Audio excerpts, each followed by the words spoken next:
In this video, you'll learn how to use Glideapps in just a few minutes, so you can start building beautiful, powerful apps without writing a single line of code.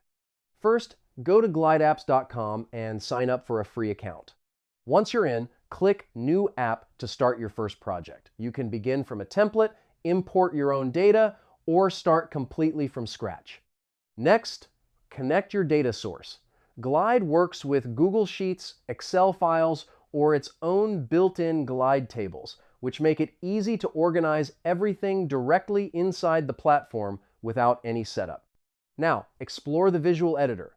Drag and drop components like lists, forms, buttons, and images onto your screens. Then customize the design with colors, fonts, and layouts that match your brand. After that, add advanced features like user sign-in, filters, actions, and conditional visibility.